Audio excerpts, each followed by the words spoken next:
I am. Thank you. Hi. Maria, it's Carol. I wanted to tell you how much I enjoyed the program y'all did with the Telfair. Oh, thank you, Carol, and thank you for your wonderful question. It was amazing. And you actually got at the nuance of my question, which was, are there egos that are so big that when the performer says, I want this changed, the designer has to change it? Or is there an equilibrium? Is there a balance between the two different artistic directions? Well, I didn't want to be crass, but my initial knee-jerk reaction would have been, it depends on how big a star they were. That's what I was wondering. And how big their salary is as opposed to the designer. So, well, I think we'll slowly begin the program. So first of all, I wanted to thank everybody for joining us today for our Jewish Family Services Food for Thought program. If you have any questions during the program, feel free to write them in the chat. We'll have Q&As at the end. So today we have with us Maria from the Savannah Voice Festival. Maria, the stage is yours. thank you so much, Sunny. And I will say it's a pleasure already to work with you, and I'm excited about working with you in the future.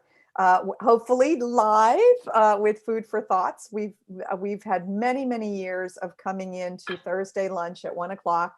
In fact, many of the artists that are here today have some great experiences just being with everyone that's here now. So alas, we're already very aware of the fact, because this is, I think, a year ago, we started going online with Food for Thought, and Cheryl and I did, one of the first ones with you all as he showed scenes from his operatic library.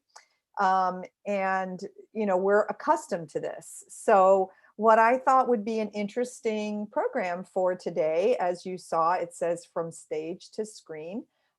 This is going to be more like from stage to screen and back again, because we have Savannah Voice Festival team and artists here to talk about how the Savannah Voice Festival pivoted at this crazy time. How do you make music in a box? How do you make operatic voices work within a small space? And what are the kinds of things you could do to keep the art going with this kind of genre? So those are all really good questions. And I see many of you are completely aware of what we did, because so many of you have so graciously been a part of our streaming. But I'll give you a little bit of a background before we get started nonetheless. But before I do, I think the best thing is Patrick Martin is our creative services manager and a big part of our streaming life in this past year. A lot of the brand that you see with it was Patrick's creation and collaboration. So we're going to start off by feeling that music can say 1,000 words. So Patrick, I'm going to leave it to you to play the scene.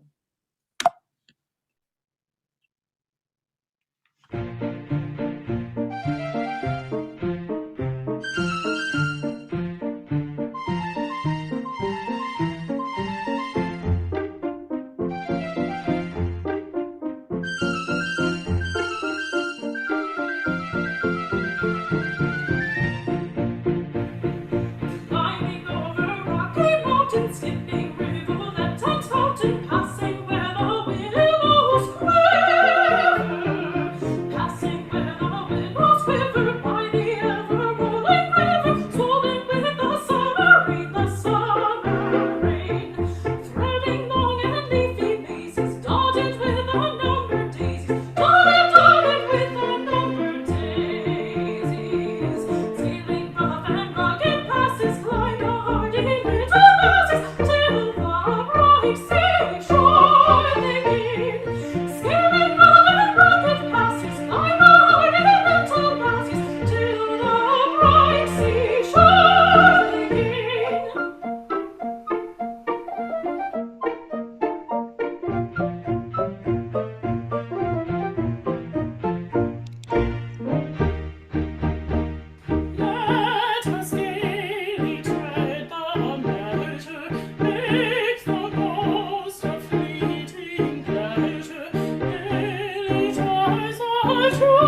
So we thought best to just kind of show you exactly how we pivoted. That was Melanie Spector, who is here today with her hair up in a bun, our wonderful soprano. And she's joined by two mezzos, Natalie Roomer and Joanna Pope, in the Pirates of Penzance. It's actually a chorus of sisters that we turned into a trio. And all three girls did their scene on their phones, in their living spaces, in different places in the country. So my favorite part of that scene is actually when, and that's edited by my son, Theo Milnes.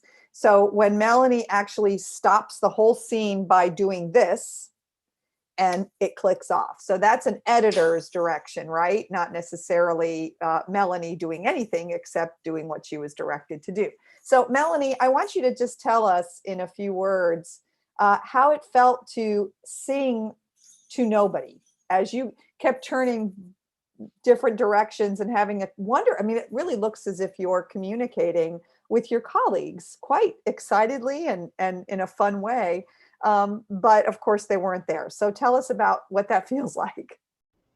It definitely felt weird because, in normal we would have been, sitting three chairs right next to each other and probably interacting. So I definitely had to imagine what we were going to do. And I think one of the hardest things was to coordinate those movements. Like when I did the very end with that, I actually thought it was going to be us high-fiving, but then when I saw the final take and it was me, pushing Natalie and Joanne out of the way, I was like, oh wait, was I supposed to do that? But I thought it still worked beautifully despite, I was recording this in my kitchen by myself in Connecticut, and Natalie's a good friend of mine, and she was at her parents' house in Iowa. And it's just, it's amazing that you all were able to splice that together to make it seem as if we were all in the same room, because it did feel like that.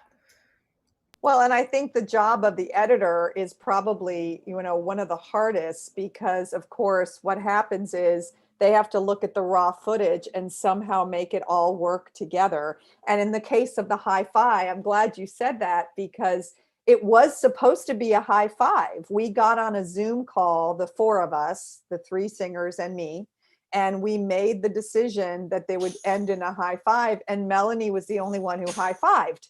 So when Theo saw it, he thought, well, what do I do with that, Mom? And I remember him bringing me into his room going, she's the only one high-fiving. How do I do it? And then he made the artistic decision to use that as, girls, we're done now. So, the artistry really does sort of shift and change itself in this particular process. So I thought that was the best way to just describe to you all what exactly we did when we realized that the 36 events that we had planned to do live last summer didn't happen. We had 31 artists that were going to work with us in the Milnes Voice Studio. We had another 15 artists that were going to come to us live to do several operatic productions. And we just simply took a pause last April and said, we have all these things in the refrigerator. How do we make this meal now that the oven is not working, kind of thing. Sorry, I like to use food metaphors. That's just kind of the way I am. But this was a very slow, interesting, creative process from the deciding we would go online to creating the 11 shows that we had online in the summer, and then continuing throughout the year to do the programming, because we really felt that we had something and we were able to reach 22 countries and 5,000 people just in the summer. So we knew that we could take Savannah and pull it out into the world, and then of course bring people digitally into Savannah by doing the kind of pivoting that we did. So there were a lot of ways that we did pivot. And one of the great ways that we did was to give artists a lot of artistic license themselves. Many of them are able to to edit themselves. Many of them have people in their lives that are also involved in film. And so in the case of Mariano Gladic, who is coming to us from Argentina, from Buenos Aires, just waved. Mariano, we gave the, for our song concert, we gave him sort of the free rein to develop a tango. And so Mariano gave back something that was pretty extraordinary. So Mariano, I'm going to have you just introduce this piece. What made you decide to do it as an art film? Because truly it's an art film. And then I'm going to have Patrick play it for us. Hi, everyone. Here Mariano from Buenos Aires, Argentina. Now I'm here in Buenos Aires, and this tango was recorded here. Maria asked me to sing a tango for one of the shows. I don't remember which one of them. And because she asked me for a tango about winter, so I looked for a tango, and this is literally winter. It calls winter. And with my girlfriend, who is a filmmaker, we decided to do it in the attic of her grandmother. We thought this was the excellent place because you have a lot of memories and antiques, so you could film a beautiful piece in this kind of place, you know. And this is a tango from 1937, I guess, if I'm not wrong.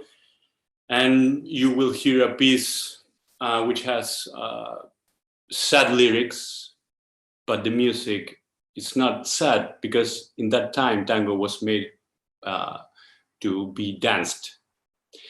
So I decided to do this piece not to tell a sad story. You will see it, and then we can talk about it.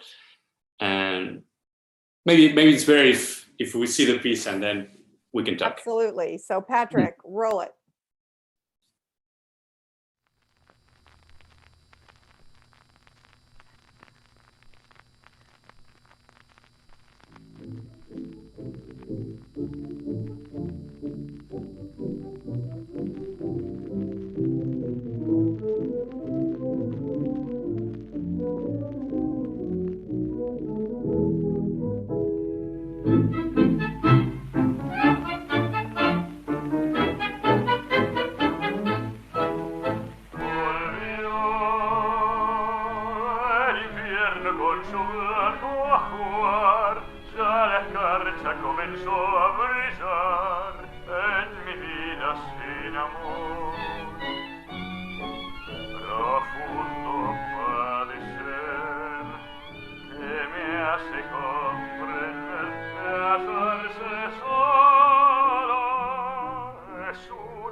So as you can see, it's incredibly creative and well thought out, and just the whole thing from start to finish, like any great filmmaker, has continuity and theme. So for all of us that were building these, much like we would build a show, you had to think about what story do I really want to tell? And so Mariano, you told that so well. Now you had pre-recorded, and then all of it was acting it out. So I want to talk about that. The Climbing Over Rocky Mountain that we first did was pre-recorded from the singers, and then they lip synced to themselves for the video. So that's one way of doing it, and the best way we have found, because we can control the sound better. But Mariano, you made it sound a little bit of an old time record. How did you do that? Yes, I decided to edit the sound and the footage as as if it were made years ago, because of this place, this attic. We had these elements which are extraordinarily beautiful. So we decided to edit it to sound like it was, like it is old, very old. Beautiful. And I tried to. You were talking about lip sync. I decided not to lip sync because I wanted to focus on the story. And if you look, I look at the camera. The character looks at the camera because at this very moment I wanted to how do you say it? Maybe interpolate or challenge the public in the way of you know, I look at the camera because now it's your turn to decide if this is a sad story or funny or silly or stupid or maybe creative, because the lyrics are sad, but this character is somebody who can do something with his loneliness, you know. Interesting. At the Well, very beginning, oh, I'm sorry. No, but I mean, I think it begs the point where we say music is worth 1,000 words. All those things are in just one segment. And that's the excitement of doing this online is in the actual live theater. If we had done this live, one, we would have sung live. Yes. So you would have had that dynamic. And then two, you can't do the camera angles, like making the audience only look at your feet where you did that last tap. So a film actually gives the filmmaker the ability to tell the audience where they have to look. Whereas in a live full stage, it's everywhere. And we don't know as artists where somebody is looking. They could be looking at their watch. I mean, we just don't know. So I think that is also the advantage to that. So Mariano, I know you had said that you might have to leave early. So I wanted to put you in first. So thank you for your contribution. Please stay. But we're going to move on to the next one. So so thank you. Bravo. So let's go in. We're looking forward to you coming to Savannah. Yes, I will. I'm very excited about it. So let's go on to something something a little bit funny, like something a little more on the obvious entertaining side. And Carl Moe is already making his Carl It Is Funny face. So he doesn't have a funny face, but he can be extraordinarily funny. And Chad Sonka, who is his cohort in collaboration and cheese, I would like to say. We were also challenged with a very big issue, and that's why we're saving 2 segments for the end, and that is copyright. A lot of the pieces that you know and love that we do live for you all on the stages of Savannah Voice Festival, we pay copyright for that. We have to file our programs, just a little Inish information, to various royalty companies, and then they say, oh, okay, you owe us this much money for performing this from this particular Broadway show, etc. So one of the Broadway shows that we really love doing is Secret Garden, and it's Lily's Eyes. And I believe Carl and Chad have actually sung Lily's Eyes at the JEA in the past. So you've heard it. I call it the Broadway baritone tenor duet, much like we have Pearl Fisher's for opera, because it truly fits that. So they decided that they would do a parody of the Broadway, because legally we can do parody and not have to pay royalties on these things. So it was a little bit of a little fudge, but actually very legal. And it gave us an opportunity to have some fun with some of the pieces that we already know and love. For instance, Angela DeVenuto did something and actually turned it into a COVID-themed song where she had Lysol and toilet paper, and well, you can imagine the rest. But so now for Lily's Eyes, I'm going to have, I don't care which one discusses it, that Carl, Chad, you can do it together, but tell us why you decided to change Lily's Eyes to Lily's Ice. So this is ICE instead of EYES. So, gentlemen, take it away. All right, I'll go ahead and talk, Chad, if that's okay. Because it was a collaborative process with Chad and I. Like I think I sort of came up with the first idea for the Lily's Ice because I knew in the song we'd sung the song a lot. I knew the song a lot. You say the word eyes a lot in the song. It is like an imperative lyric in the song. And so I was like, I really need to think of a word that like I can say as much as eyes and it'll still make sense. And so I just was saying eyes, eyes, eyes. And then I said ice. And I was like, ice, what can I do with ice? Because ice was like the perfect word to replace eyes.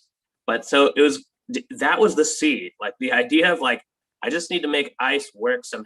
And that created the greater idea of like, oh, this can be like a lament of, not being able to go to the bar, because everything is shut down. We wanted to go and get our fancy cocktails, at the rooftop bar, but we couldn't because everything was shut down. So this was us. It was the idea of us missing our fancy cocktails, as it were. And, but no, and it's interesting you mentioned the parody thing, Maria, because it was a moment of like necessity breeds innovation, right? Where we may not have considered as a festival doing a parody like this, like when we could have done things live, but now it's like we needed a way to do it to sort of, circumvent those like copyright issues. So parody was like the obvious thing. Yeah, and it turned out to be a whole evening of parody, which was delightful. We had a ton of fun. So, so let's watch it.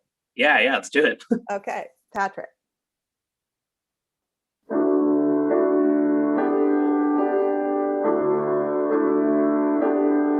Strangely quiet, and now the bars simply wait to open again.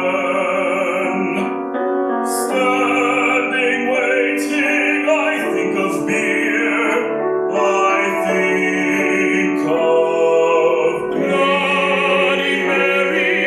It tastes of booze, yet the day it lingers on. No one stirs up my drinking here. I'm drinking here. At night I check my shelf. Liquor sounds quite nice. And now I drink a drink that needs some ice. I want some ice. I want the fancy kind of ice.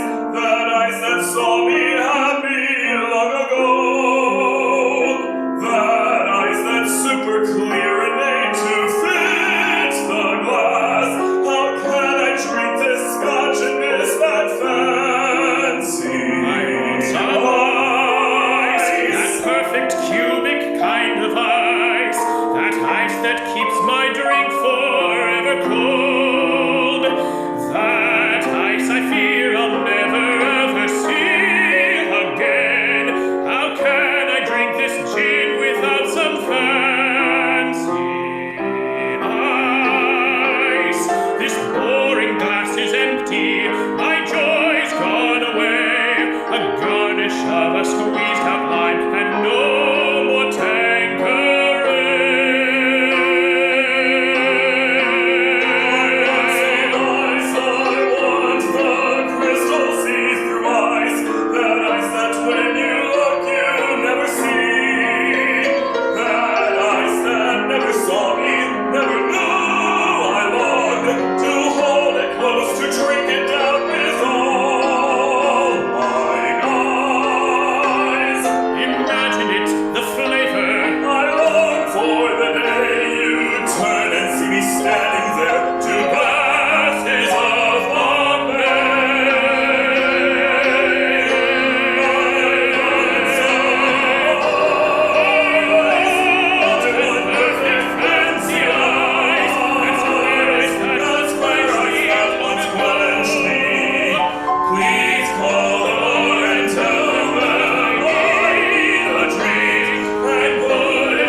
know, even though it is all parody, the vocalism and the excitement of the music is still there, while you're laughing your way through all of the little clips and the little images.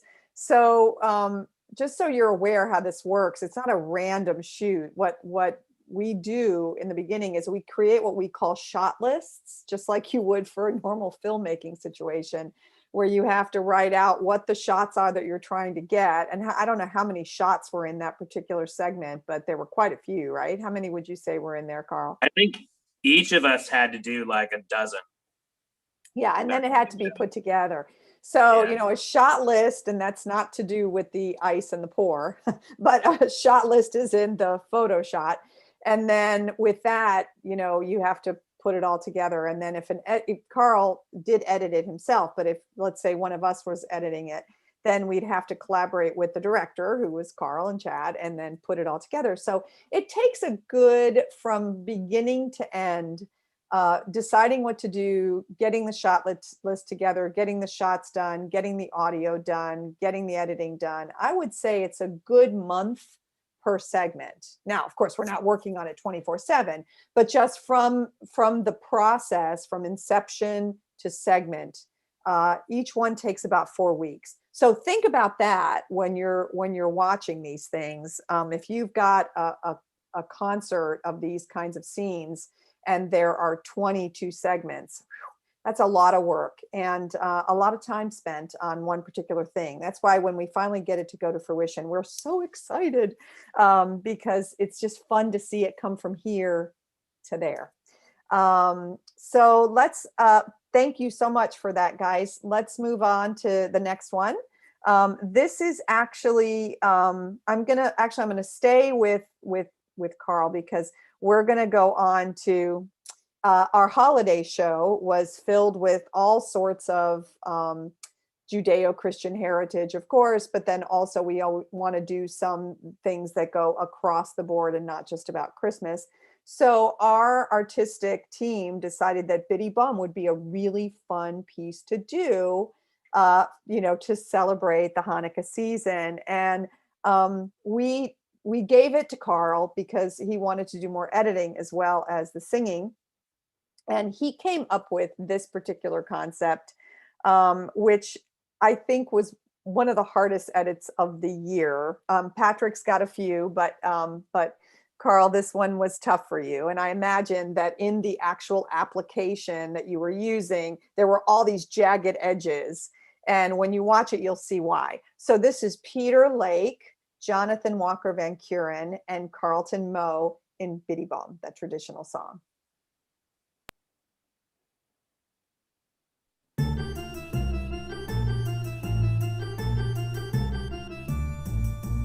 Bum biddy bum biddy biddy biddy bum biddy bum biddy biddy biddy bum. Bum biddy bum biddy biddy biddy bum biddy bum biddy biddy biddy bum biddy bum. Bum biddy bum biddy biddy biddy bum biddy bum biddy biddy biddy bum biddy bum. Hanukkah is here, it's a happy time of year. Biddy bum biddy biddy biddy bum bum bum. Once more in time, sung in melody and rhyme. Biddy bum biddy biddy biddy bum bum bum. Candles are light and their flame is so bright, reflected in the tide. Dance to the tune, meet the holiday moon. Biddy bum biddy biddy biddy bum. Bum biddy bum biddy biddy biddy bum biddy bum biddy biddy biddy bum biddy bum. Bum biddy bum biddy biddy biddy bum biddy bum biddy biddy biddy bum biddy bum. Hanukkah is here, it's a happy time of year. Biddy bum biddy biddy bum bum bum. Once more in time, sung in melody and rhyme. Biddy bum biddy biddy biddy bum bum bum. Candles are light and the flame is so bright, reflecting in the children's eyes. Come and dance to the tune, meet the holiday moon. Biddy bum biddy biddy biddy bum. Biddy bum biddy biddy biddy bum. Biddy bum biddy biddy biddy bum. Bum bum bum. Bum biddy bum biddy biddy biddy bum biddy bum biddy biddy biddy bum biddy bum biddy biddy biddy bum biddy bum biddy biddy biddy bum biddy bum biddy biddy biddy bum biddy biddy biddy biddy biddy bum.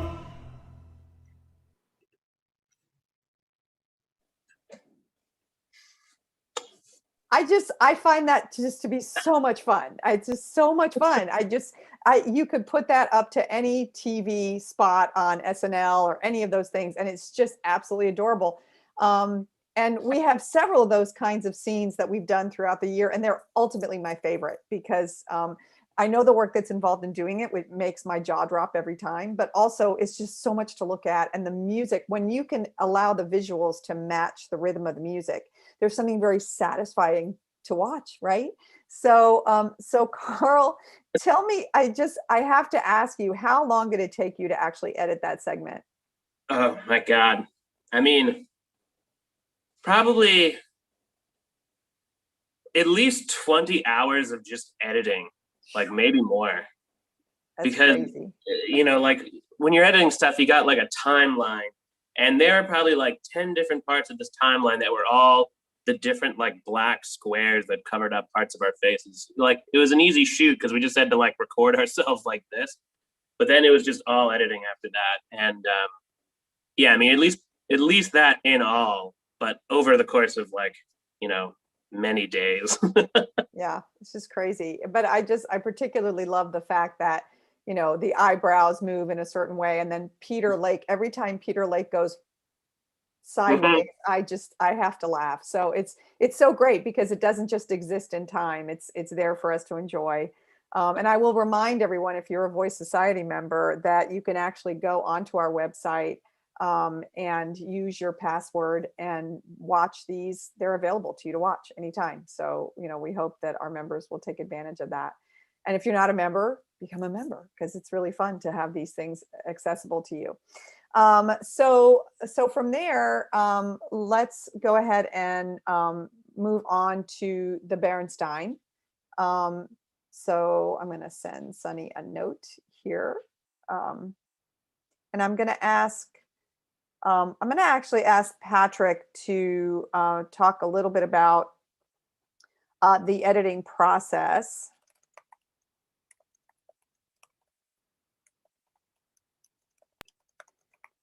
Because what we did was Liz Lang, and you've probably watched Liz on these streams as well. She's a very talented singer. We asked her if she would be interested in directing because sort of de facto, like Carl, she had been sort of directing some of her scenes with her collaborator and editing them. And I thought, oh, this will be fun. So we decided to do Berenstein's Bonne Cuisine. And we thought that Jessica and Melanie would be perfect to do the scene with Liz. So it starred the three girls. Liz was the one who directed it and did all the shot scenes. And then Patrick was the editor. So Patrick, tell us a little bit about how it worked and then I'll have Jess and Melanie talk a little bit about it. But after we see it. So tell us how this worked with Liz. Once she got you all the raw footage,